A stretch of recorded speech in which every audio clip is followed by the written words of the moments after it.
Good evening. Thank you so much for joining us for the 2021 Whitney M. Young Jr. Awards Gala. My name is Melanie Pratt, and I will serve as your MC for the evening.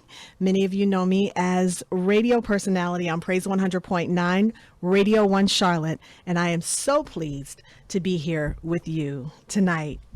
Although we're virtual this year, that hasn't stopped the fun. I hope that you all enjoy the festivities that we have planned for you. But first, let's thank D Friday from Fifth and York for the beautiful live musical performance that kicked off the evening. Beautiful, beautiful. Now, tonight is not just about having a good time and enjoying ourselves. It's about giving back and celebrating some key individuals in our community whose work is serving to uplift, educate, and empower. The mission of the Urban League is to advocate for and equip African Americans and all underserved communities with the tools to achieve social and economic equality. Tonight's celebration will both highlight the work of the affiliate does and champions who espouse the values for which Whitney M. Young Jr. stood. So let's get started and take a closer look at what the Urban League of Central Carolinas is all about in the following video.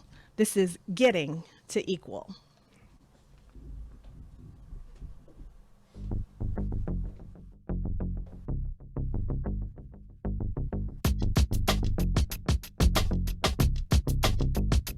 Charlotte is a wonderful growing city, but in many areas it's known as the tale of two Charlottes. One where there's a thriving middle and upper class, but for those on the lower end of the spectrum, it's not going so well. And so our goal every day with our free services to the community is to get those that are on the lower end of the spectrum to economic and social mobility. And specifically, we are really focused on eliminating the racial wealth gap. And so when you look at communities of color in decades of discrimination, you really are talking about the have and the have-nots. And we should be focused throughout Charlotte in eliminating that gap. Imagine a Charlotte with no equality gaps, rooted in history, motivated by the present. The Urban League works toward this vision by offering programs and services in education, workforce development, which leads to livable wage jobs and careers, financial empowerment on a path to wealth building and civic engagement. Economic inequality is a thing of the present. Together, we can make it a thing of the past. I mean, it's such an amazing feeling. It's so hard to explain, but I can compare it to, have you ever planted something and watered it and nurtured it and then see it bloom for the first time? It is a feeling in comparison to that. You know, we see people come in and then we see how they leave and they're so happy and they're in such a better space, and it's just super rewarding. So it's unlike anything that I can compare it to.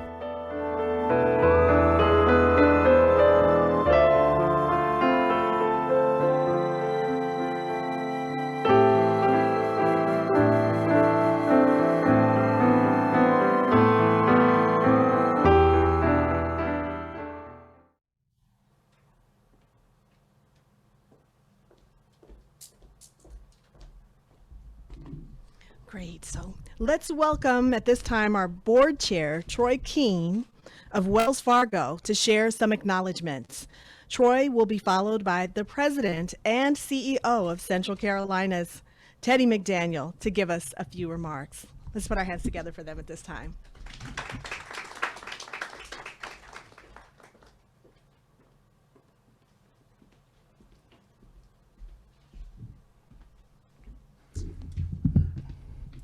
Thank you, Melody. Good evening, everyone. My name is Troy Keene, and I have the distinct pleasure of serving as the current board chair of the Board of Directors of the Urban League of Central Carolinas. And on behalf of the board, it gives me great pleasure to welcome you to the 2021 Whitney M. Young Jr. Gala. Tonight, we will celebrate ULCC's impact in the community, as well as honor some special individuals and a corporate partner who have made a significant contribution to the movement over the past 12 months. Particularly with its impact in the Charlotte region, we'd like to honor those individuals in the company for their partnership, their commitment, their insight, their courage, and their partnership, again, for making a difference in the lives of the greater Charlotte community. Starting with our sponsors, I'd like to recognize them. Our empowerment sponsors for this event are Allstate, Atrium Health, and impact sponsor, Bank of America. In addition to all of our other event sponsors, your generosity and commitment have made a significant contribution and difference in the effort that we attempt to make throughout this community.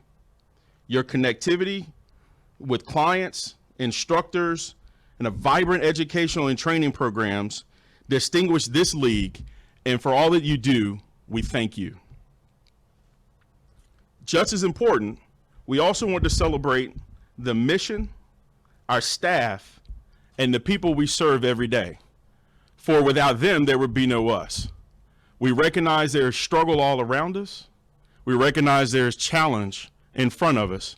But with each and every one of you in partnership, your sponsorship, your commitment, your dedication, and honestly, your love for the greater Charlotte community is to make a tremendous difference than we have before. We stand on the precipice of greater things that this community has seen in the 40-year history of the Urban League of Central Carolinas. So tonight, we welcome you. We thank you for taking the time to join and celebrate with us as we honor our special recipients. But most importantly, we thank you for locking arms with us, for standing with us, for speaking up and speaking out with us as we continue this fight for justice. God bless you, and thank you.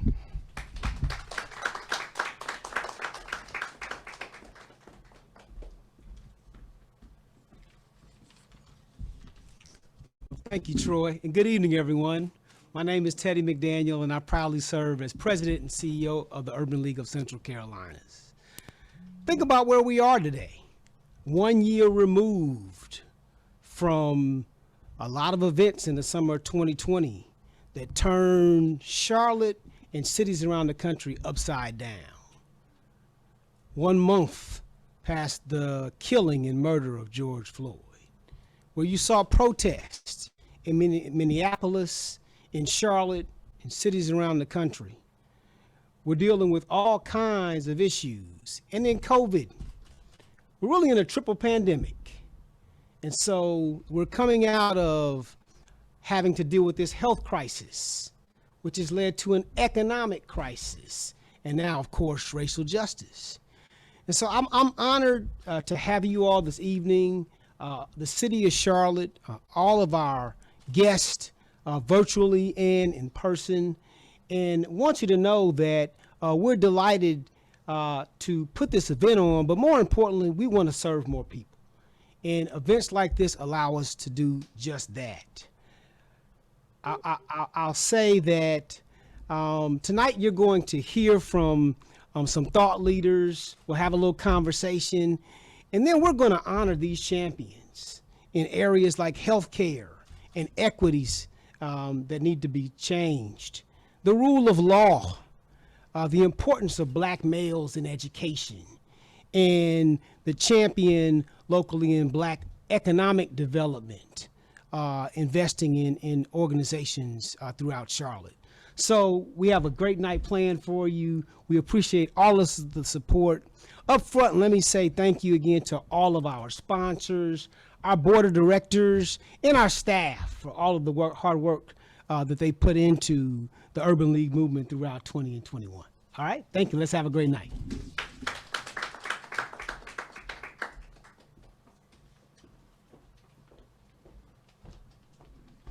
Thanks so much, Troy and Teddy. And if you're watching virtually tonight, we want to invite you to post your thoughts and hashtag WMY Gala 2021 and hashtag Urban League Fights for You.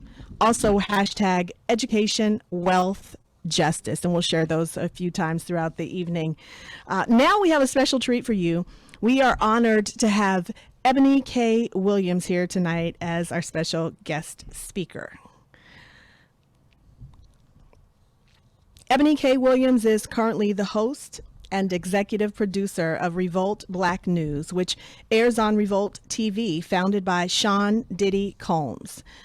She is also the host and executive producer of the iHeartMedia podcast, Holding Court with Ebony K. Williams, and a cast member on Bravo TV's Real Housewives of New York City. Williams holds a BA in Communications and African American Studies from the University of North Carolina at Chapel Hill and a JD from Loyola University, New Orleans College of Law. She began her professional experience in Louisiana in the wake of Hurricane Katrina. She went on to specialize in family law and civil litigation, providing legal consult on high-profile divorce, spousal support, and child custody cases. Williams then transitioned into practicing as a public defender, as well as a private defense lawyer in North Carolina and throughout the greater Los Angeles area.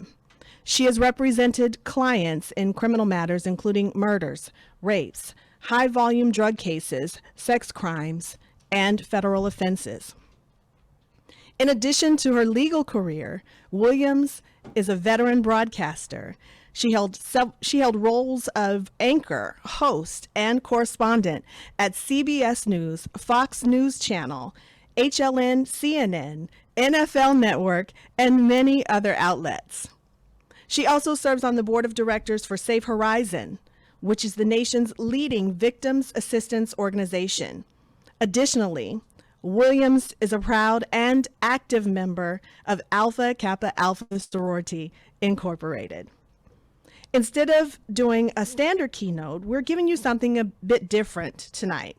We wanted to have a more in-depth, real conversation, so we decided to plan a special fireside chat with Ebony and our own Teddy McDaniel.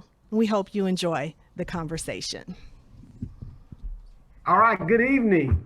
Happy to have you, Ebony Williams, Ebony K. Williams, and welcoming you to the 2021 Urban League of the Central Carolinas Whitney M. Young Gala virtually this evening. And so how you doing? Oh, Teddy, I'm thrilled. I'm thrilled to death to be in conversation with you. And of course, in my home state of North Carolina, I'm so proud of the Carolinas in general and my hometown, Charlotte, North Carolina. It is just a sight to behold. So proud of the community there and the city. Yeah, it's a lot going on here. Obviously, in the last year or so, things have changed, both locally and nationally.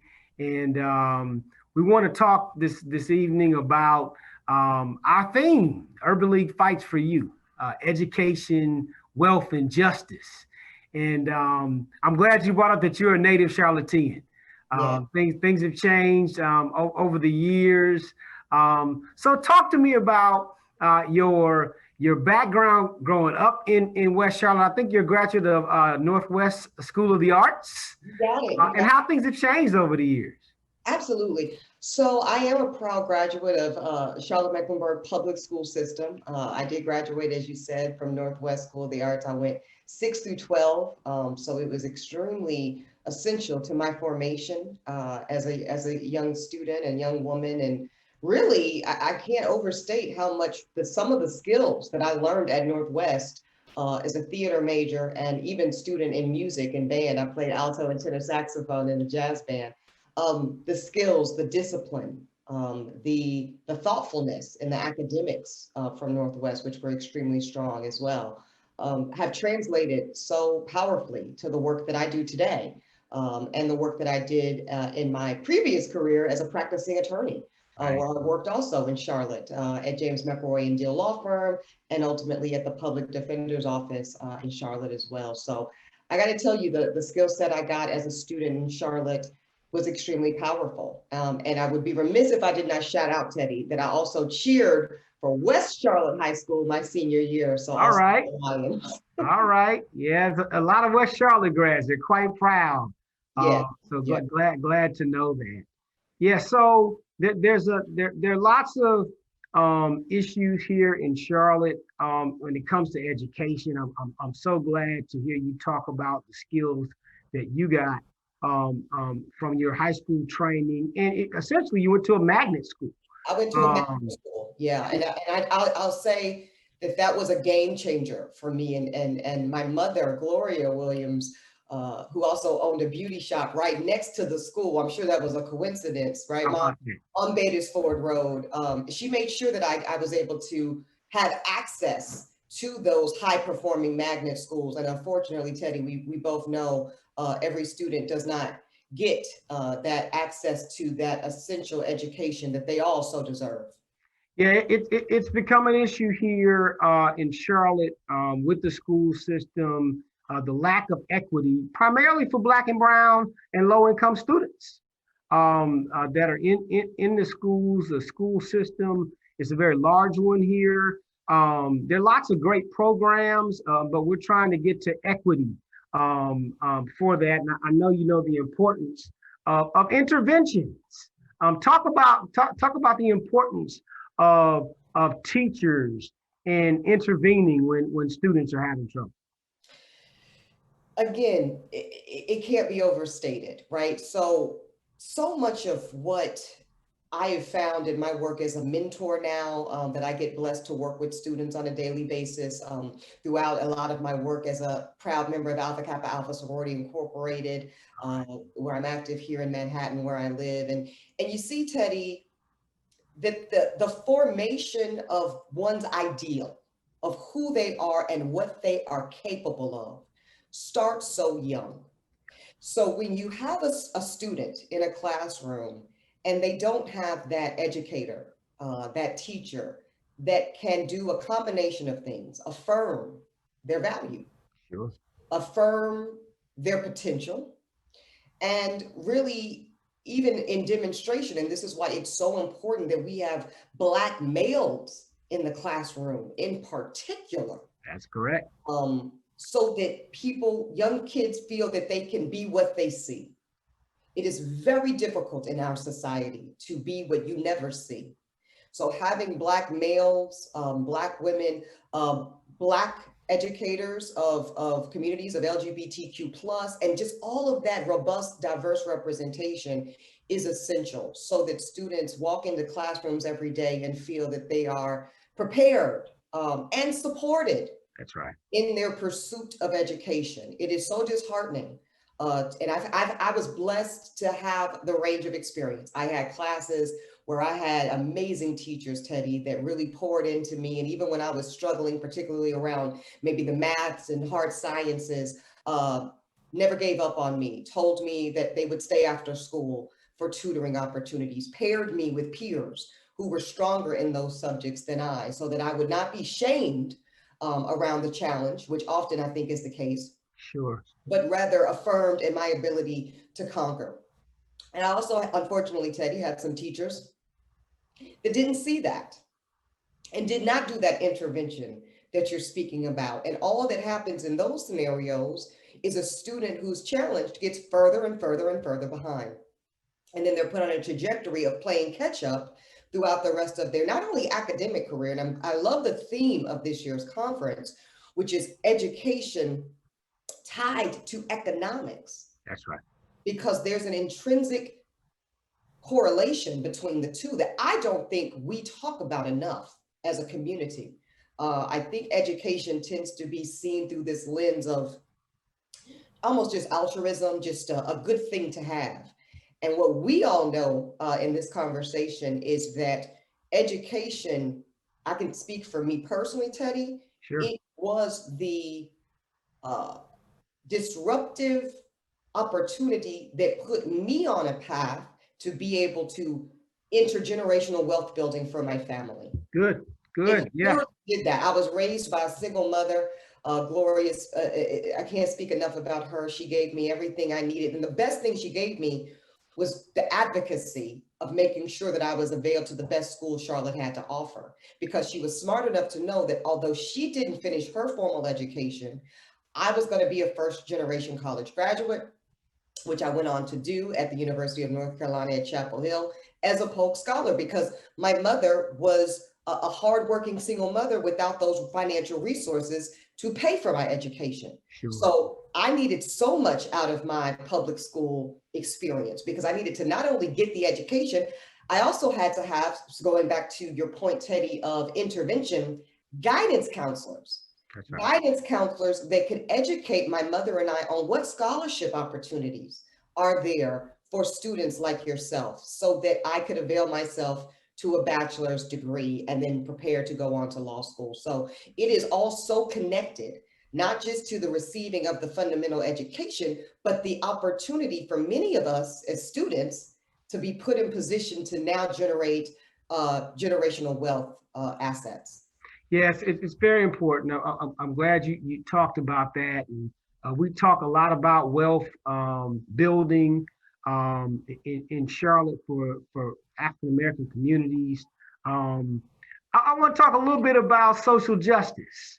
So I thought it's very interesting in your background after law school. You were a public defender. So you know a lot about the system. The talk of the day, which is so critical right now, is police reform. Here in Charlotte and around the country, we are 1 year past the murder of George Floyd, and still dealing with that. There is federal legislation out there about police reform. So tell me your thoughts about where we are today in social justice and police reform specifically. I'll start with the federal legislation you mentioned, Teddy. So I just was blessed to be coming back just a couple of days ago from Tulsa, Oklahoma, where I was just overwhelmed with so many emotions as I was on the ground as a journalist to cover the centennial commemoration of the Tulsa massacre, which we now know, devastated, destroyed a Black wealth community. What I'm happy It's also good to hear that we're now calling it actively a massacre and not a riot. There's a difference. Correct. And one thing I learned, Teddy, on the ground there was that community was burned but not destroyed. And I want to say that because the people of Tulsa and of Greenwood, that financial Black district of prosperity, their community spirit remains intact to this day. And after a white angry mob, along with systematic support from our government, bombed, burned, and destroyed the homes and the property, the very next day, Teddy, those people of Greenwood went to the work of rebuilding their community. Sure. And so again, just such a testament to the Black spirit of resilience and community. One of the things that we also got the opportunity to enjoy were some prolific words from the Congresswoman Sheila Jackson Lee. Sure. And the Congresswoman, we all know she's a mother to our entire community. And she had a very specific call to action. And I want to pass those words on to our audience this evening. She asked two things of us, Teddy. She asked us to make calls to our state representatives and senators to ensure that the House, United House of Representatives, gets a vote on the floor June of this year for HR 40. That is the federal reparations bill. The Congresswoman asked for that. The second thing she asked for, Teddy, is what you referred to. She wants all phone calls, letters to our United States senators so that they will pass robustly the George Floyd Justice in Policing Act, because it is essential. I'm going to just go through a couple things in the act that are essential. It creates a national database that says that bad actors in law enforcement will not be able to continue doing what so many of them do to this day, which is jurisdiction hop. They do bad acts up to and including killing, murdering civilians, many of whom look like us. And then before the system can catch up with them, they've gotten a new job in a new territory, most often escalating that bad behavior. That's exactly what we saw with Derek Chauvin, right? That's right. It wasn't his first time. That's right. Far from his first time. This is a man who had his knee on the neck of teenagers before George Floyd. So if the things in the George Floyd Justice and Policing Act had been in place at that time, George Floyd might be here today. That's right. So that's one thing. There's a chokehold, a national chokehold ban that is in the George Floyd Justice and Policing Act. It should be obvious. It's not. We have to enact it. And something else that's important, the ending of qualified immunity. My goodness, can't overstate it. When bad actors in law enforcement have the cloak of protection against any fiscal recovery from the families or victims that they wrong, hurt, and even kill, there is no incentive for changed behavior. So we must push this bill through with the ending of qualified immunity, which is the legal protection that keeps officers covered from civil litigation and having to pay any money by way of restitution. It must end, Teddy. So the Congresswoman was clear, we have to put all hands on deck around HR 40, our reparations bill, and the George Floyd Justice in Policing Act. Yes, it's very, very important legislation. And we know that when there's federal legislation, we don't have to depend so much on state laws, Right. which are tough. There's a lot of voter suppression laws in states around the country. I mean, we obviously are a historic civil rights organization. Our Reclaim Your Vote activities last year helped in states all around the country about getting people access. But you've got to have it starting with federal legislation. So I appreciate that. Now, you mentioned the Tulsa piece, and we now know, at least now everyone is aware of Greenwood and wealth building and what happened. It's a critical issue to get Black businesses more wealth.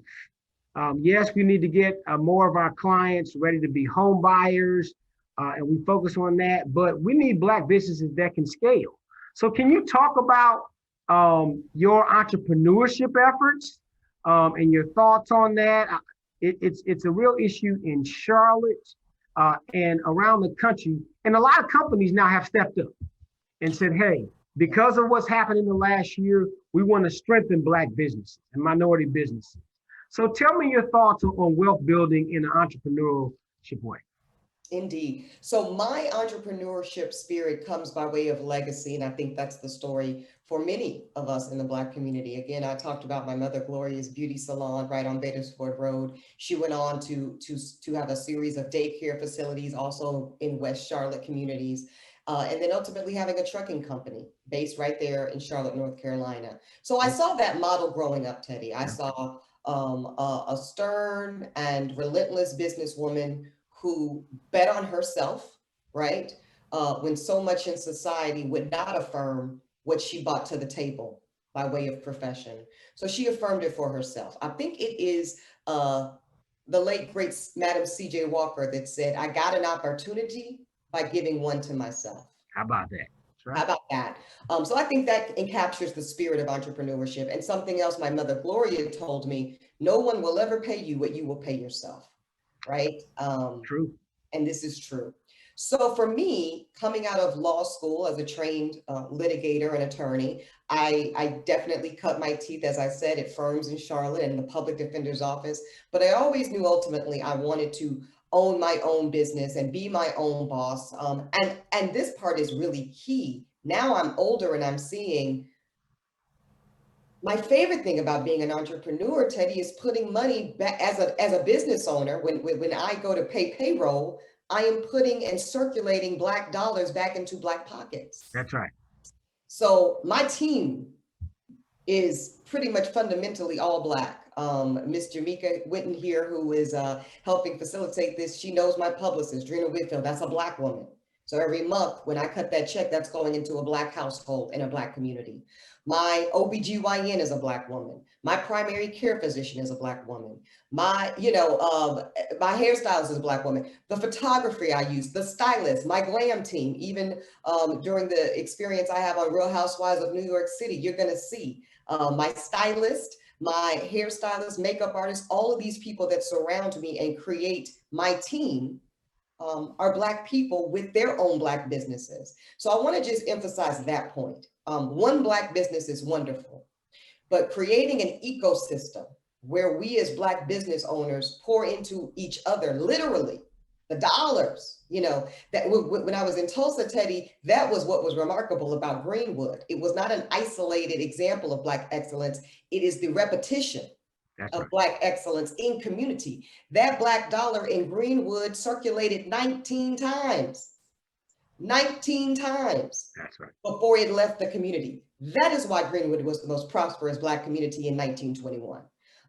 So that really is the spirit of my entrepreneurship model, is making sure that I'm not just an isolated success as a Black woman, who has several businesses. Actually, I have my production company, Uppity Productions.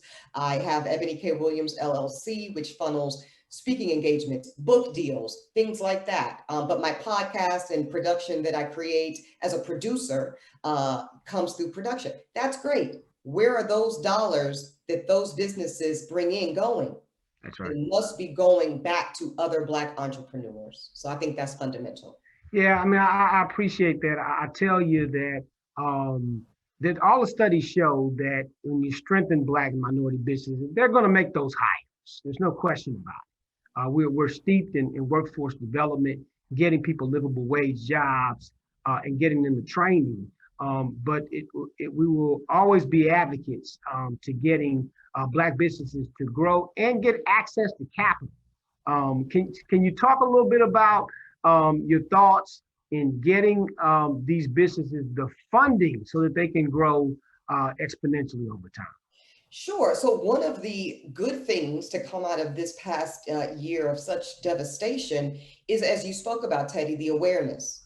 Finally, it is okay to say out loud, there's a wealth gap in this country. That's right. That's right. And we now know the numbers. For every $1, for every $100 a Black person has, a white person has 1,000. It is a very severe wealth gap in this country. And so we have to do our part to remedy that. As you said, corporations finally now have awakened to their responsibility to be a part of this. And now I think that we as community members need to hold them accountable for that. All of those Black squares that were on Instagram a year ago, all of those commitments to Black Lives Mattering. Well, Black businesses have to matter for Black lives to matter. And following up, I know many of the banks, and we all know Charlotte's a banking capital, from Wells Fargo to Bank of America to all the other financial institutions. Sure. Everybody pretty much has some kind of mandate that they've put out where they've said they're investing in Black. I saw an article today, Home Depot, I believe it is, that is partnering with 100 Black men that is going to offer skills training. All of that type of stuff, we need to be knocking on doors, sending emails, making phone calls to say we are ready for what you promised. We are ready and available to the resources that you said were allocated for us as a community. And then we need to capitalize on them as well. Yeah, I'm glad you brought up the racial wealth gap. We talk about it often. It is growing, but now we're starting to see more efforts on equity and capital, and it's just so very important. Well, listen, I tell you, you've got quite a background. You mentioned your production company. I tend to say that we are coming out of a triple pandemic. And so we've got obviously the healthcare and COVID-19, and we're finally starting to get past somewhat with vaccines, and then the economic pandemic, and now racial justice. So tell our audience about what your overall thought is for the future when it comes to our theme tonight, education, wealth, and justice, and where you see things going in the next few years. Teddy, I think that things are going in the right direction, and I remain optimistic, cautiously optimistic, because again, we can never take our foot off the gas if we are to get the justice that we seek and deserve. But I believe that there is a more awareness now than ever before. I think there is more awareness to call a thing, There's a wealth gap. There's a crisis in this country as it relates to the criminal justice system and how it is over criminalized and over incarcerated Black people and Black men in particular. I want to encourage everybody that has access and ability to consider investing and exploring entrepreneurship opportunities in legal cannabis. I can tell you that North Carolina is fast on its way to having legal cannabis in that state. And we should avail ourselves to those opportunities because we all know that it was Black men and women primarily that were targeted by marijuana laws that incarcerated a generation.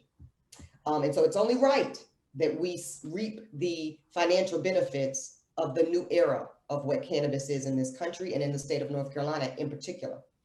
So for those reasons, those opportunities that I see very clearly coming down the pathway towards our community and our people, I do remain very optimistic. And I just want to encourage us to know that no one will advocate for us better than us.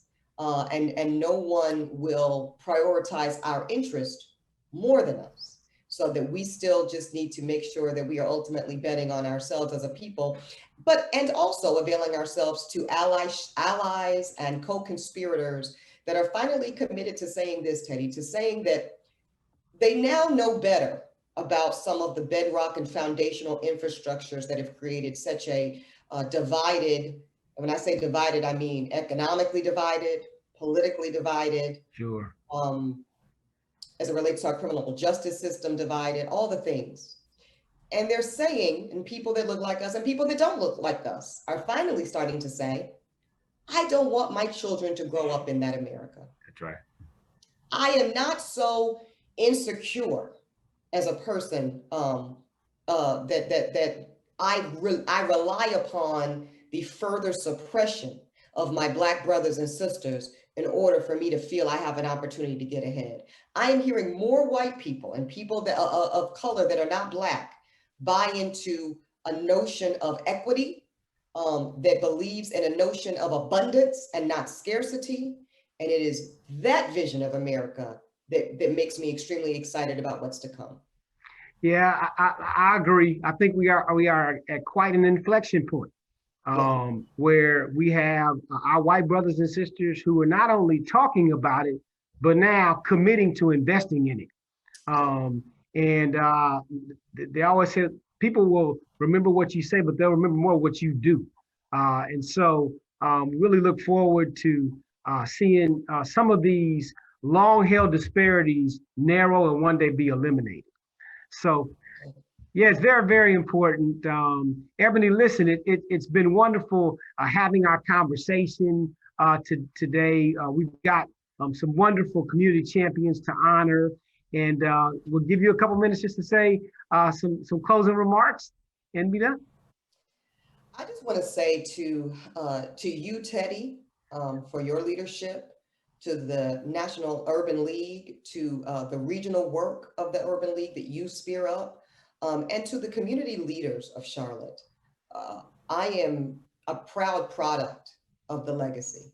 I remember what it was to grow up seeing Black banks on Badersford Road and Black restaurants. And this past year, we just lost a queen of Charlotte, in my opinion, and that is Miss Clara Jones. Miss Clara Jones taught me piano for many years, right there out of her home in the Badersford community. And I can't tell you how many people to this day, and I, not to tell on myself, but I'm almost 40 years old. And there are professionals, doctors, attorneys, engineers, pastors, reverends that I still interface with to this day. And we met in the living room of Miss Clara Jones. So I use that as an example to reflect the legacy that the Charlotte and North Carolina community has built and sustained. And it is only my deepest prayer and hope that we continue, and that is our responsibility. And I take that very personally, to continue the legacy of the Clara Joneses of Charlotte and of North Carolina and of our Black community. So thank you. Yeah, thank you so much, Ebony. Listen, we wish you all of the best and appreciate your words this evening. Thank you. Thank you, Teddy. Thank you for your leadership.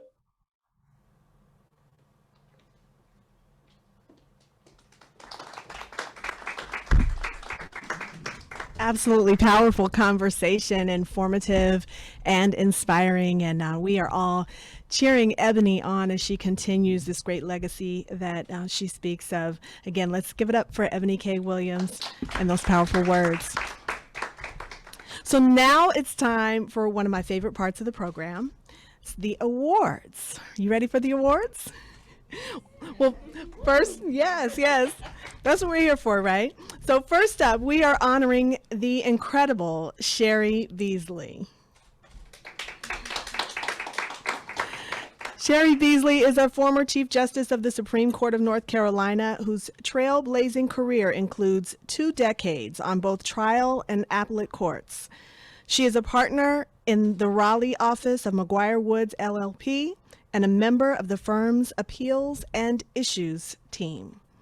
Sherry joined the state's highest court in 2012 and was appointed Chief Justice by Governor Roy Cooper in March 2019. As head of North Carolina's judicial branch, she initiated reforms to improve efficiency, fairness, and accessibility in the state's court system. Under her leadership, state courts began the adoption of electronic filing and cloud computing systems to make court services available remotely and expanded access to specialty treatment and family courts. As Chief Justice, she also launched North Carolina's Faith and Justice Alliance, bringing together legal and religious leaders to address the legal needs of low-income residents. She previously served for 4 years on the North Carolina Court of Appeals and for a decade as a district court judge in the state's 12th Judicial District. Throughout her career, Sherry has advocated for fair, independent, and accessible courts. She often lectures on trial and appellate advocacy at North Carolina's law schools and has served on numerous committees with both the American Bar Association and the North Carolina Bar Association to promote access to legal services. Sherry is a graduate of the University of Tennessee College of Law and Douglas College of Rutgers University. She earned a Master of Laws in Judicial Studies from Duke University School of Law. Sherry is a member of the American Law Institute and has held several leadership roles in the American Bar Association and the North Carolina Bar Association. You turn your attention to video. I'm Sherry Beasley, and I've had the honor of serving the people of North Carolina in our court systems for the last 30 years. I began my career in Fayetteville as a public defender, and then went on to serve as district court judge in Cumberland County, and then on the North Carolina Court of Appeals, and then began to serve on the Supreme Court of North Carolina in 2012, and was appointed to serve as the first African American woman Chief Justice of our state's judicial branch in 2019. It was my honor to serve in each of these roles and to ensure that everyone who came before my court was treated fairly and with dignity. Our systems, including the judicial system, should work for everyone and be transparent and accountable. But too often that is not true, especially for communities of color. After George Floyd's death, I felt compelled to speak out and was the first Chief Justice in the nation to do so. Here's what I shared. As the mother of twin sons who are young Black men,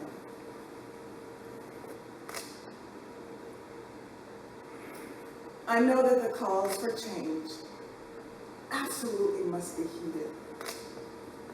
And while we rely on our political leaders to institute those necessary changes, we must also acknowledge the distinct role that our courts play.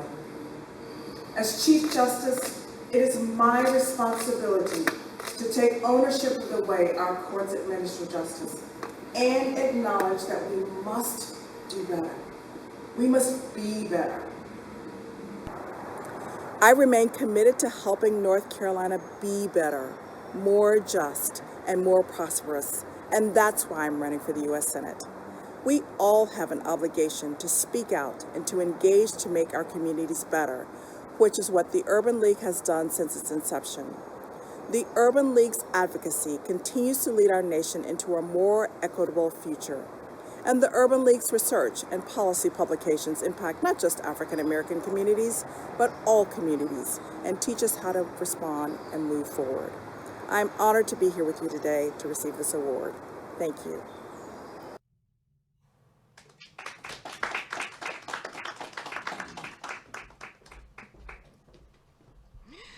Congratulations, Sherry, on winning the Whitney M. Young Jr. Award. Let's welcome her to the stage.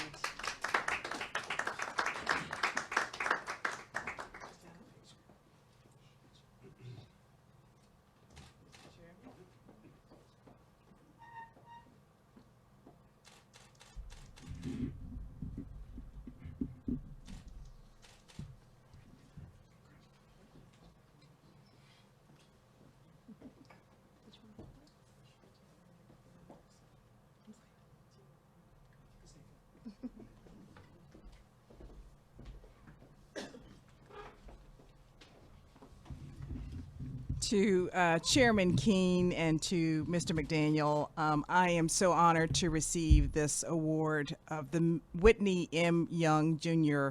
Award of the Urban League of Central Carolinas. I have to tell you that I'm honored to receive this award because I certainly understand the legacy of Whitney M. Young Jr. I also have to tell you that I'm very honored to receive this award because my mother and Whitney M. Young Jr. were colleagues. They were both social workers, and my mother was very active in the Nashville Urban League in Nashville, Tennessee. And so I know the kind of commitment that it takes to do the work of justice. I know that Whitney M. Young worked so hard for justice for all people.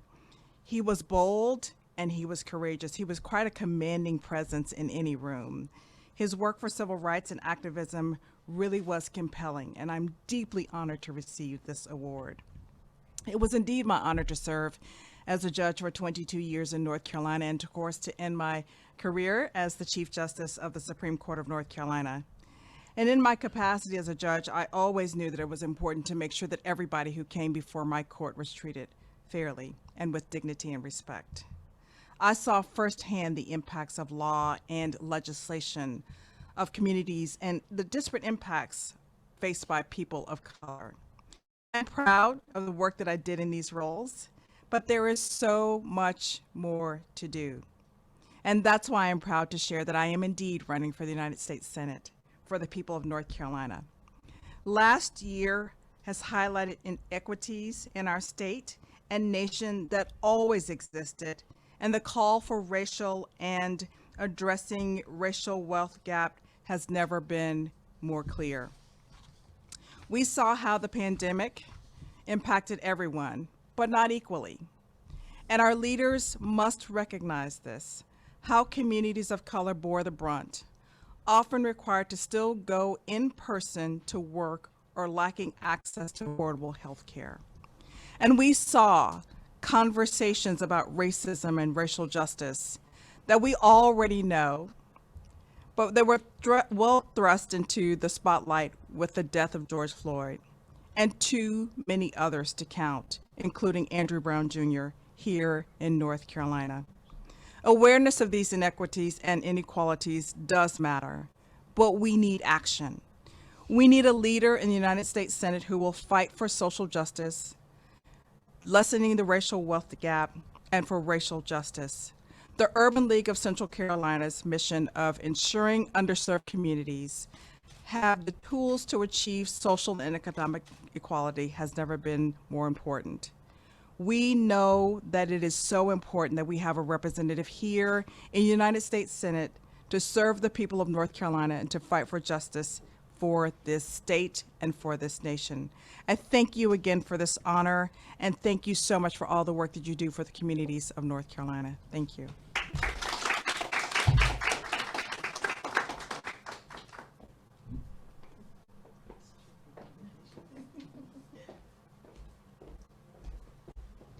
Again, congratulations, Sherry, and we celebrate your service and your Senate run. Amen. And so we're going to continue on with the awards. I'm honored to present Mr. Eugene Woods with our next Whitney M. Young Jr. Award. Eugene A. Woods is President and Chief Executive Officer of Atrium Health, a nationally leading nonprofit health system with more than 70,000 teammates serving patients at 42 hospitals and over 1,500 care locations across 4 states: North Carolina, South Carolina, Virginia, and Georgia. It also includes Wake Forest Baptist Health and Wake Forest School of Medicine in Winston-Salem, North Carolina, and Atrium Health Navicent in Macon, Georgia. Woods joined Atrium Health in April 2016, and during his tenure, Atrium Health also has been recognized as one of the best employers for diversity, for new grads, and for women by Forbes. Number 1 on the list of best places to work for women and diverse managers by Diversity MBA. One of the 150 top places to work in healthcare by Becker's Healthcare, and the number 1 military-friendly employer in the country. The health system was honored by the American Hospital Association with the Equity of Care Award and one of the first ever Quest for Quality honors for its rehabilitation hospital. Most recently, Atrium Health was recognized by the Centers for Medicare and Medicaid Services as a 2020 CMS Health Equity Award recipient for its dedication to health equity by reducing disparities and enabling communities to achieve the highest level of health. One of today's most prominent leaders in healthcare, Woods served as chairman of the American Hospital Association Board of Trustees in 2017 and is currently chair of the nominating committee. Woods has also served as a member of the Wall Street Journal's CEO Council and currently serves on the Becker's Healthcare's Advisory Board, Scottsdale's Institute Board of Directors, the Board of Best Buy, and the Executive Committee of the Healthcare Leadership Council, and as chair of the board of the Federal Reserve Bank of Richmond. Woods also was appointed to the North Carolina Council for Healthcare Coverage and the North Carolina Governor Roy Cooper's Economic Recovery Task Force, and most recently, the Governor's Andrea Harris Social, Economic, Environmental, and Health Equity Task Force to help address disparities in communities of color that have been exacerbated by the COVID-19 pandemic. Woods has 30 years of healthcare leadership experience, and his career is decorated with many honors, including his most recent recognition as number 7 of the 100 most influential people in healthcare and one of the top 25 minority executives in healthcare, as well as being one of only 5 luminaries honored for their career-defining work in reshaping the industry by modern healthcare. He has also been named Healthcare Pioneer for Black History Month 2021 by Governor Roy Cooper and the North Carolina African American Heritage Commission. The recipient of the Charlotte Business Journal's 2020 Business Person of the Year, the 2020 Distinguished 400 Award recipient by the 400 Years of African American History Commission, one of the 50 great African American leaders, as well as one of the 100 great leaders in healthcare by Becker's Healthcare, one of the most influential Blacks in corporate America by Savoy Magazine, one of the most powerful executives in corporate America by Black Enterprise, and Alumni of the Year by the Pennsylvania State University. Woods holds 3 degrees from the Pennsylvania State University, a bachelor's degree in health planning and administration, a master's degree in business administration, and a master's degree in health administration. We want to congratulate Eugene on winning the Whitney M. Young Jr. Award, and he's going to be joining us to accept via Zoom. Great. Thank you very much. Hello, everyone. And I wish I could be there in person. I'm looking forward when we can all be together in person. And on behalf of the Atrium Health family, really thank you for this incredible honor. It's also a privilege to be in the company of some amazing community servant leaders, Sherry Beasley and Carrie Cook Wilson and Jason Terrell. And I also just want to congratulate each of you for your service and your contributions to this community and our people. And I'm honored particularly by this recognition because of what it represents. Mr. Young's tireless work to fight for African Americans to get good jobs, education, housing, healthcare, social services. And there's one quote in particular that resonated for me. He said that every man and every woman is our brother and sister, and their burden is our own. Where poverty exists, all people are poor. Where hate flourishes, all are corrupted. Where injustice reigns, all are unequal. And for me, as one of the few CEOs of color leading one of the largest health systems in the country, those words really resonated very deeply with me, especially given the year that we've all had fighting this pandemic. And I know that myself, along with my teammates, my 70,000 teammates at Atrium, we were all very profoundly distressed to see our Black brothers and sisters, Black and brown brothers and sisters, really disproportionately affected by COVID.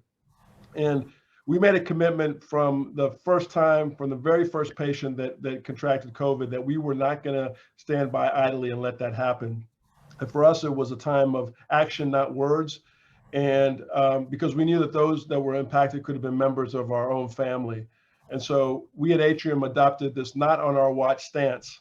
And whether it was distributing 3 million free masks at a time when you recall that masks were very scarce into our communities with a focus on the most vulnerable, or working with our faith community early on in the pandemic to eliminate testing disparities in Black and brown folk, or whether it was, administering recently almost 600,000 shots in arms, with over 30% of those being in people of color. And we're continuing to offer vaccine clinics in every single corner of our community. In the church parking lots, we're going to where people are rather than having them always come to us.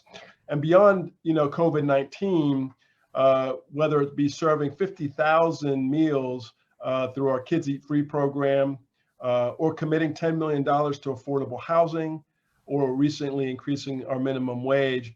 Our focus is, and as part of the theme of this gathering, is it's not just about health, but it's also about closing the wealth gap, because in so many ways they're inextricably linked. And specifically with respect to education, as you may have heard, we're building a new medical school here in Charlotte. It'll open in 2024. And it's going to focus on reaching our Black and brown brothers and sisters, and all the way into high school and maybe even grade school, where we can expose them to careers that they might not have otherwise have thought about. And we really want them to have that experience at our very own school, which leads to a better representation of our workforce with those who serve, and also economic mobility. So I couldn't be more proud of the entire Atrium family.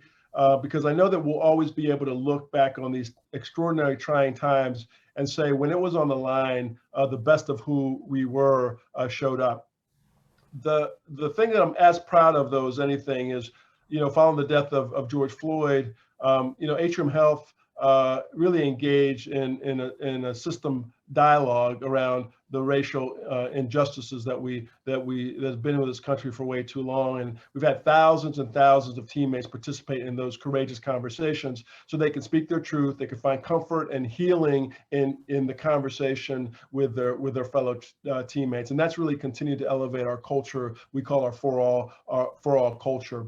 So today I am really honored to accept this award on behalf of the Atrium family. I'm really honored to lead an organization that not only provides care for all, but pledges to listen to one another, that lends a helping hand to those who are struggling, an organization that we all work hard to bring our authentic selves to work, to promote a space where everyone can feel like they really truly belong, and most importantly, stands up for our For All mission.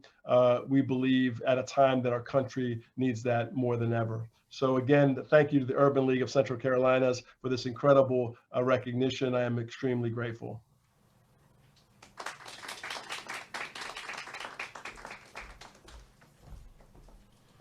We celebrate Eugene's leadership, and we celebrate Atrium Health. And here to accept the Company of the Year award on behalf of Atrium Health is Fernando G. Little, Atrium's Vice President and Chief Diversity Officer.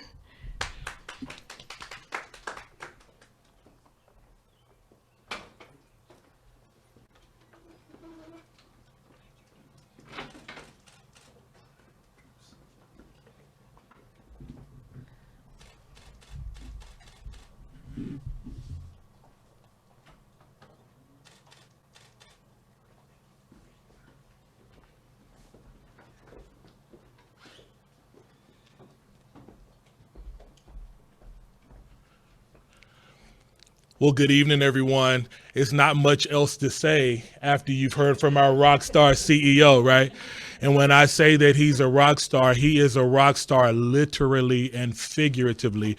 He's a rock star because he is who he is in healthcare, and he's a visionary, and he introduced and brought our health, hope, and healing for all mission. So that makes us a mission-driven organization, right? But he's also a rock star in his hobbies. He plays the guitar. I don't think most of you may not have known that. And he's also a songwriter and a singer. And so I invite you to go out to the Atrium Health YouTube page and put in the search, Atrium Health Has Talent, and you will see our CEO debut in his other talent as a rock star as well. And when I say he's good, he can even play like behind the back. You know, when they put it behind, I can't demonstrate it, but he can do all of that. I am very honored and humbled to accept the Company of the Year award from the Urban League. It is tremendous, the recognition that you have given us. Thank you, Teddy, and to the board. And I do want to say on behalf of Dr. Keneal Coatman, the board vice chair, she wished she could be here tonight. She had a family emergency. But what this honor means to us is unexplainable, because we stand with you in what needs to happen in our community. And we have elevated our capabilities around measurement, around accountability, so that we can make an impact from a social and racial justice perspective. Our company has committed to it. Our CEO has set accountability standards around it. We're doing executive education on racial justice and inclusive leadership. We're also looking at what's in the ground, not only at Atrium Health, but what's in the ground in our community so that we can pursue transformative equity. So when we think about equity, it's you give what people need so that they have the resources that they need. But transformative equity in our mind is removing the barrier and making sure that we're looking at what's in the ground so that we don't have to deal with those inequities again. I will say, as a native Charlottean, and I was smiling to hear Ebony talk because I'm a native Charlottean. There's not many of us. I don't know why, but as she was talking, I was thinking about all of the good work that comes out of the Urban League and all of the great partnerships that they sponsor and they lead. And I think about the people that are closest to me and most dearest to me benefit from it because they're right here in the backyard. I'm from Charlotte. So my cousins, my friends, my uncles benefit from these programs. And so I could not be more proud to be a partner with Urban League and to represent Atrium Health. On behalf of our board, on behalf of our CEO, Gene Woods, on behalf of our Chief People and Culture Officer, Dr. Jim Dunn, on behalf of our Chief Community and Social Impact Officer, Dr. Keneal Coatman, on behalf of the Office of Diversity, Equity, and Inclusion, my colleague Peggy Harris, who's been a ride or die with me since I've been at Atrium, and she started the Office of Diversity, Equity, and Inclusion in our Community and Social and Impact Division. We, like I said, are very humbled, and I just want to leave you, and congratulations to our award recipients too. It's just an honor to share the stage with the people that are being honored tonight. And I just want to leave this word around. We get this comment all the time. Fernando, you work with a lot of healthcare heroes, and they've been putting in the double shifts and dealing with the surges in the hospital and the high hospitalizations and trying to vaccinate the community. And as Gene Woods mentioned, we eliminated the testing disparities in our the communities that were disproportionately impacted. So how do you deal with the fatigue? Because I know that you all are tired. And I said, yeah, we do get tired, but there's a source of discretionary energy. And this is what I want our award recipients to hear tonight. There's a source of discretionary energy that you get from doing meaningful work, right? So when you're doing meaningful work, helping the people that need it the most, Your time, your energy, and your sacrifice turns into discretionary energy, and you can give 110%. And so I encourage you to continue to do what you're doing. Urban League, we are honored and very proud of this. We stand with you. This is a movement, not a moment, most definitely, right? Thank you.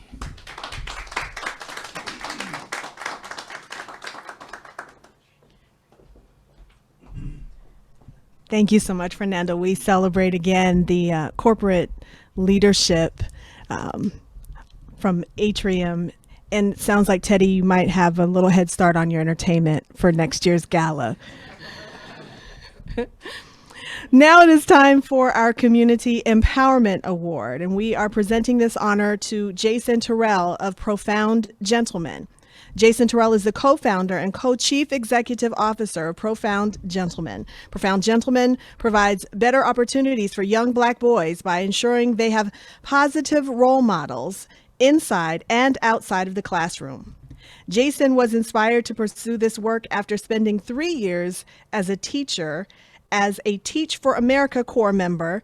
And in addition to teaching, Jason served as a mentor, an athletic coach, a tutor for students in his school, and is deeply invested in their pursuit of academic and personal success.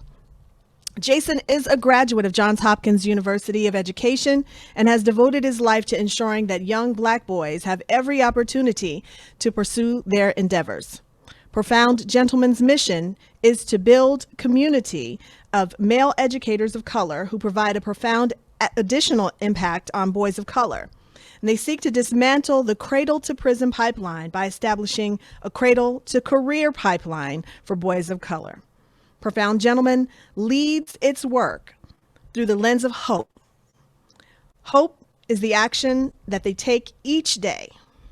Hope to Profound Gentlemen is inclusivity, to work without regard to race, color, national origin, gender identity, religion, age, height, weight, disability, political beliefs, sexual orientation, marital status, family status, or veteran status.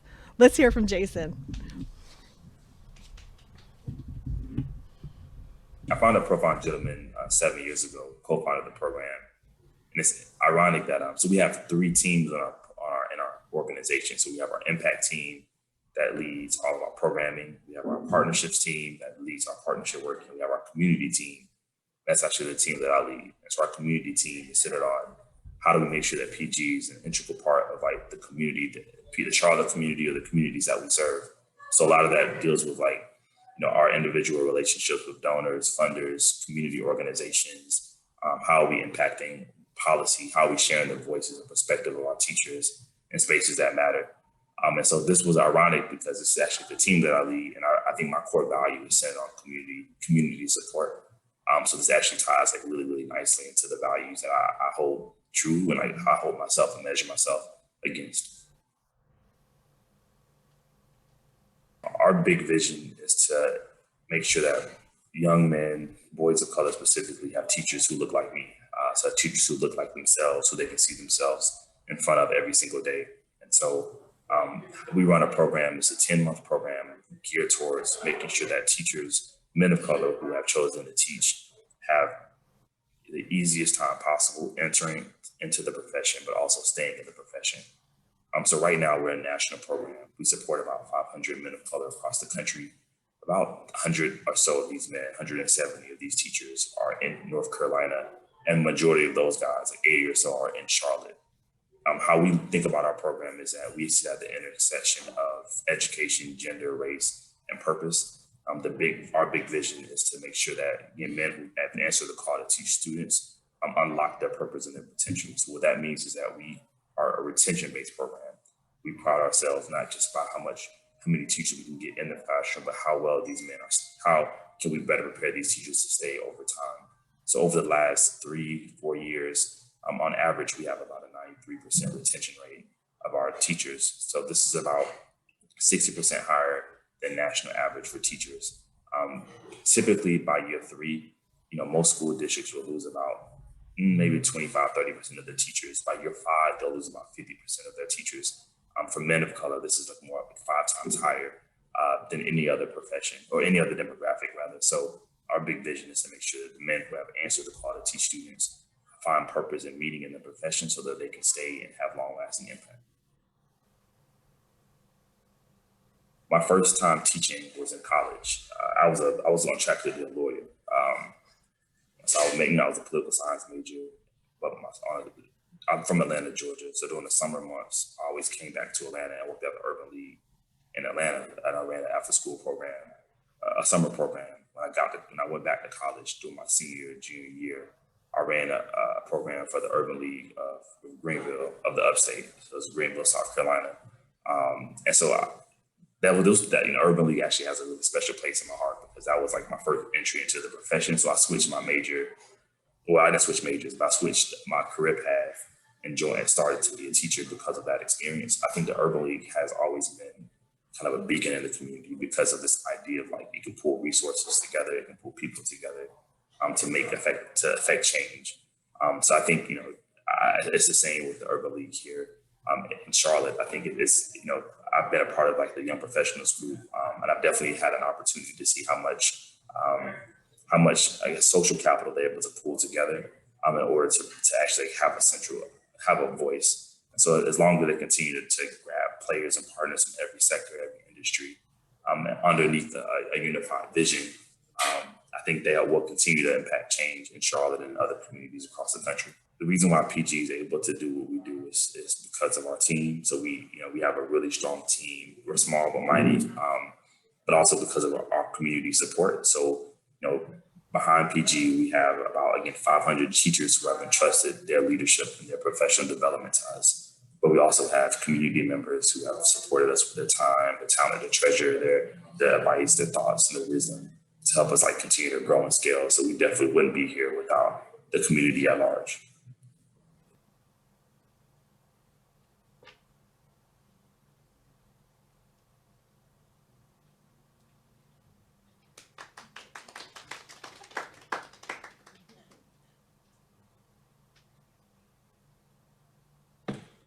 So I want to thank you for allowing, Profound Gentleman and myself to be a part of this opportunity and receive the Community Engagement Award.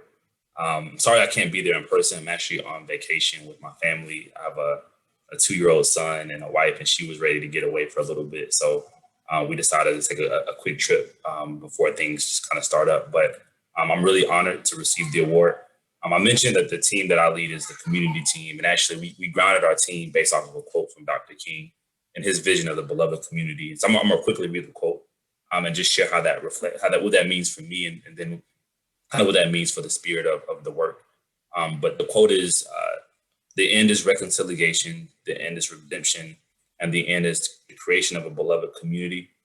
There's a type of spirit and the type of love that can transform opponents into friends. It is this type of understanding, goodwill, that would transform the deep gloom of the old age into the exuberant gladness of the new age. It is a love which will bring out miracles in the hearts of men.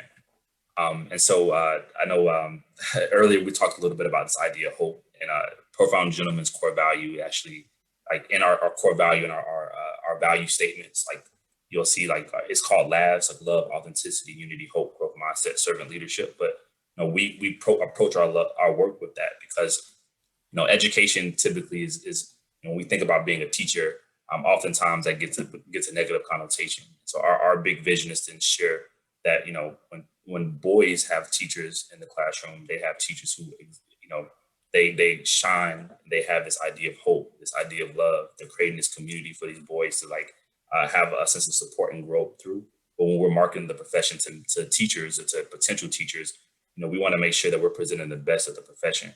And so, when I was in the classroom, I have a lot of deep and meaningful stories about impact. And that, to me, that was the best time of my life, was the years that I spent teaching and coaching baseball at James Martin Middle School and the Governors Village. And so, this is a really special award because it embodies everything that we do. Our big vision is to ensure that every student, especially boys, have teachers who look like them, who's from their community, who speaks their language, who has the same style, the same taste, or who even have different styles and tastes, but can expose them to something else. And so, we have to rely on the community to get our message out, to make sure that folks who never considered teaching before have a space to kind of call home and learn a little bit more about the profession. So I wanted to say thank you for allowing and trusting us with the award, and then just recognizing us for our leadership. And I mentioned we have a small team. We're a team of 8 full-time folks. We're supporting about 500 teachers, but we're always growing. Every year we're growing in the number of teachers that we support, the number of staff members that come on our team. So from the whole Profile Gentleman team to our board of directors, we really appreciate this recognition. Thank you.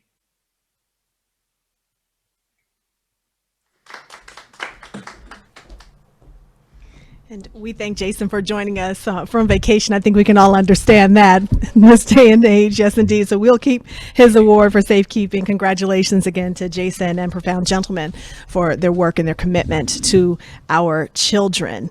So it has been a great night so far. Hope you're enjoying yourselves.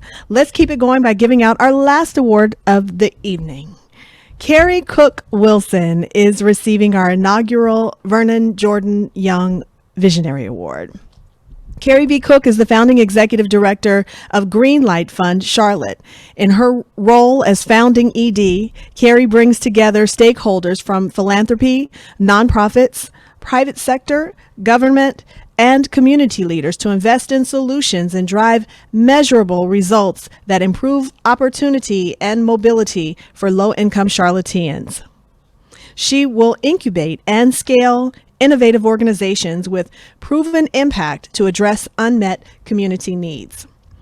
Carrie previously worked for the Charlotte Chamber of Commerce as the VP of Talent Development and Economic Growth. And while at the Chamber, she helped lead the campaign to pass the largest school bond in Mecklenburg County history, a nearly $1 billion campaign for 29 high-need public schools projects. And Carrie's career also includes roles with the United States Senate and AmeriCorps as a Public Ally Fellow. Driven by curiosity and a sense of adventure, Carrie set out on a journey to visit every continent with her mom. They did just that. In 2017, after returning from Antarctica and more than 25 countries around the world over a decade. She believes these travel experiences connecting with people, ideas, and cultures around the world shape her ability to live on purpose and do meaningful work. Carrie holds a Bachelor of Arts degree in Communication Studies from the University of North Carolina at Greensboro and a Master of Public Administration degree from the University of North Carolina at Chapel Hill.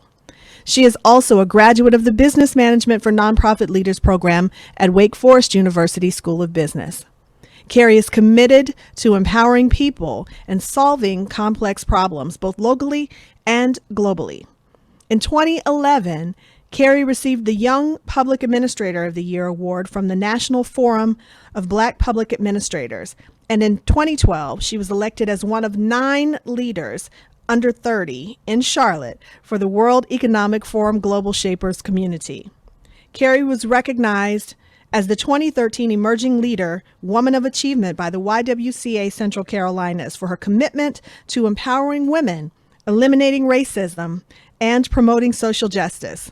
The United Negro College Fund recognized Carrie with their inaugural Maya Angelou Young Leader Award in 2016. And in 2018, she received the Woman of the Year Award from the Mecklenburg Times.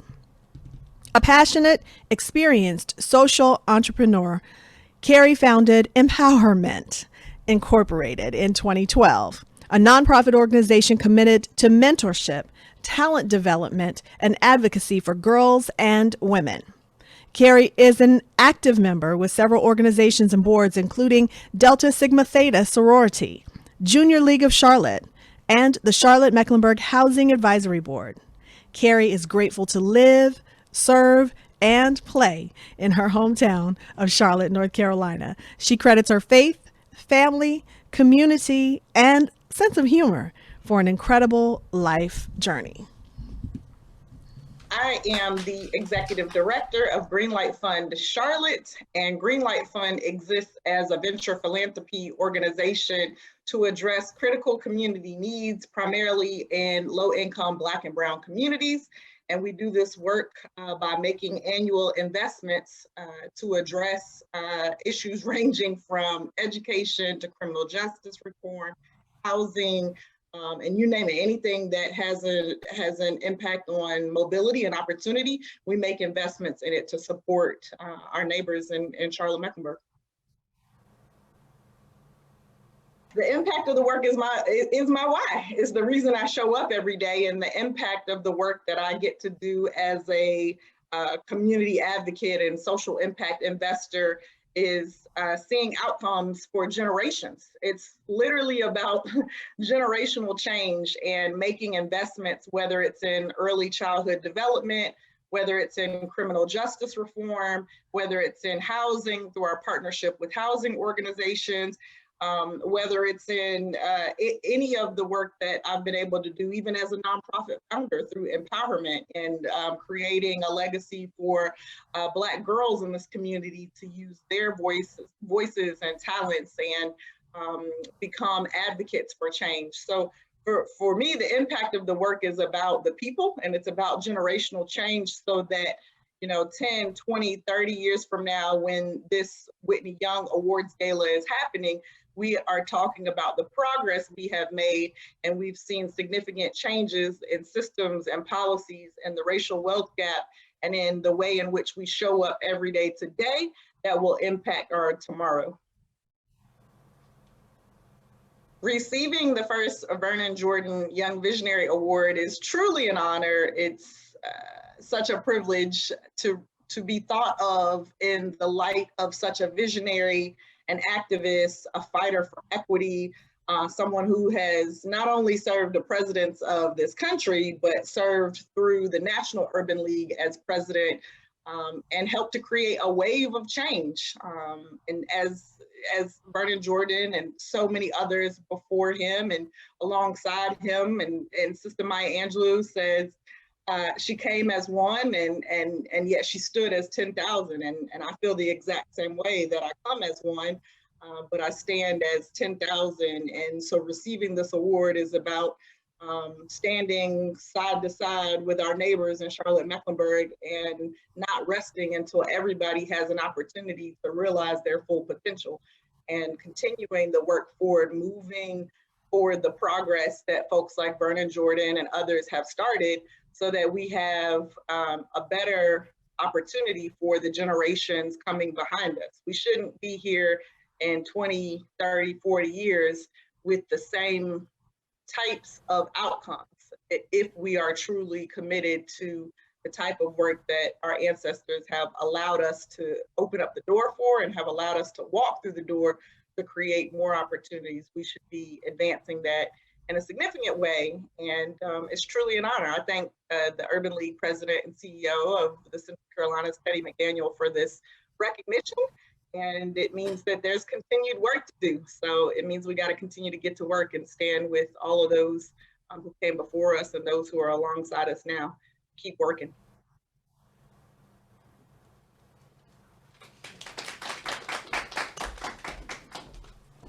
And we are delighted to have Carrie join us in person to accept her award. Carrie, congratulations.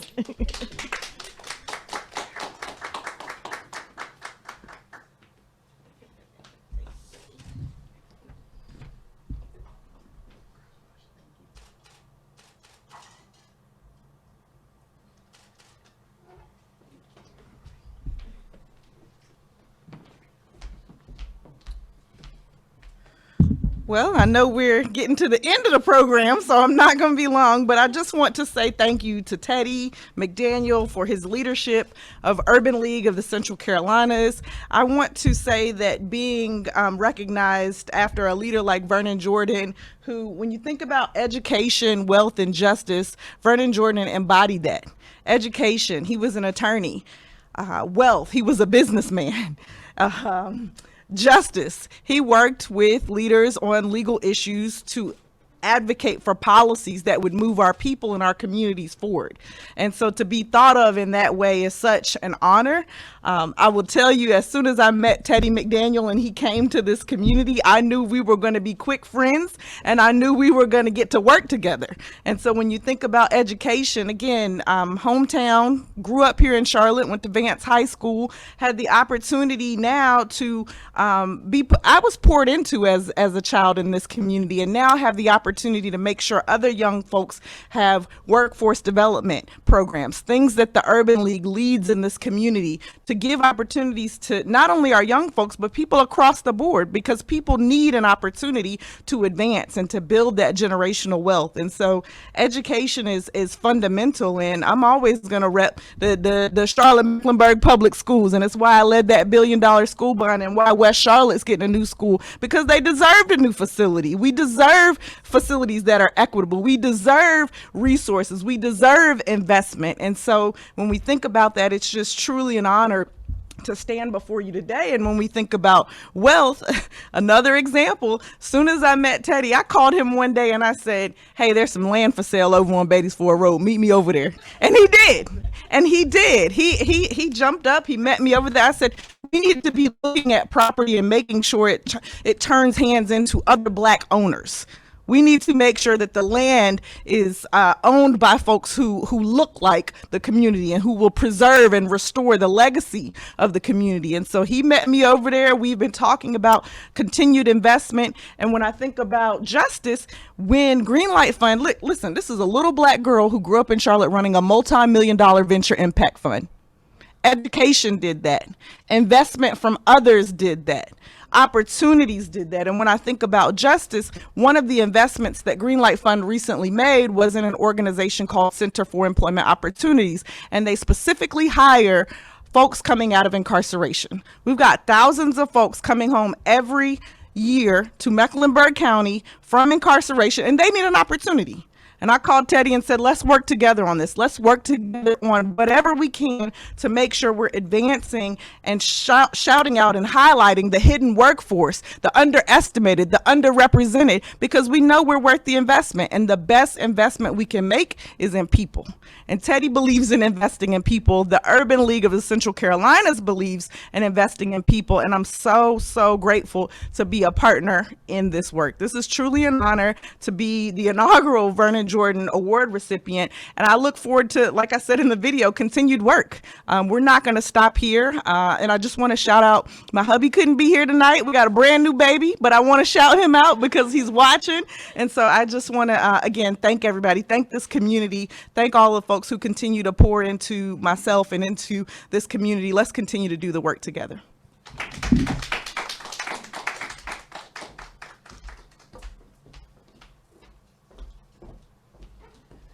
Carrie, thank you so much. We're inspired by your work and your example of education, wealth, and justice. Let's applaud all of our amazing award winners tonight. Absolutely. The work of the Urban League would not be possible without your support and your efforts. And it's important to understand all the work the Urban League does right here in the Queen City. They are truly fighting for you. From answering the call for providing access to vaccines in underserved communities, providing job training for rapid re-employment during the economic downturn, to educating over 100 K-5 students who are housing challenged or homeless with a remote learning academy. The Urban League, in so many ways, is living out its slogan of empowering communities and changing lives. Let's take a closer look at one of our programs, as well as the Urban League of Central Carolina's Year in Review. Hi, I'm Amy Steele. It's my honor to bring the Urban League of Central Carolinas the SAP TS410 certification program. Today, we are here in studio taking headshots as well as professional pictures of all of our students so that they can have an updated online presence because of their completion of this class. Now, hear from some of the students about their experiences with this program. My name is Nadir Sadiq, and I'm TS410 certified. SAP program has allowed me to enhance my skills in the area of technology. I guess further my horizons and enter the corporate world. I don't think I would have known how to transition without this class.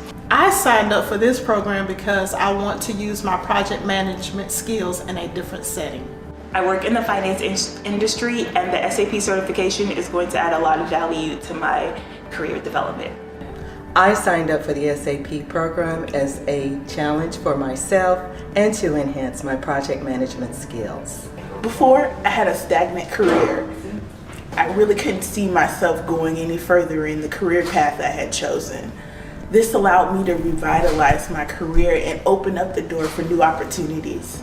The current opportunities have afforded me 2 interviews with technology companies, and I am currently waiting to receive my offer letters. I am putting that out there in the universe. SAP is currently on the move for me. I work as a support engineer for a CPA firm in Charlotte, North Carolina, and have been offered an Ariba position starting in the fall. As a result of this, it comes with a potential salary increase of $70,000 on top of what I already make. Thank you, Urban League.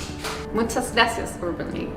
Thank you, Urban League. My name is Antonio Galt, and I would highly recommend the SAP class To the Urban League of Central Carolinas.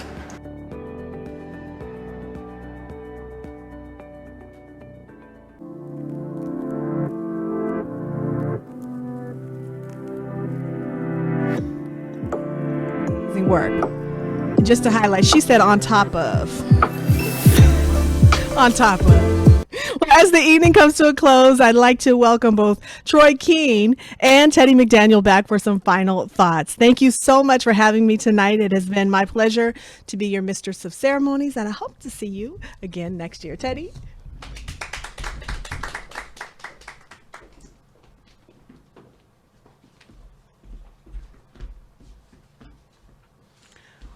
Well, thank you, Melanie. And thank you to all of the community for all of your support for our 2021 Whitney M. Young Gala Awards Gala.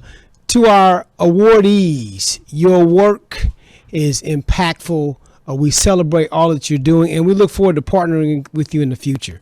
Thank you again to all of our sponsors. And I also want to take this time to thank our staff. We have a hardworking staff here at the Urban League.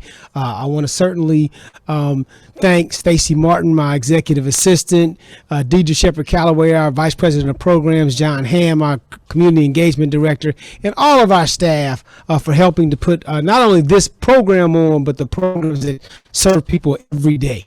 So thank you all for a wonderful evening. We look forward to continuing this work and empowering communities and changing lives throughout the Charlotte area. Good night. Thank you all.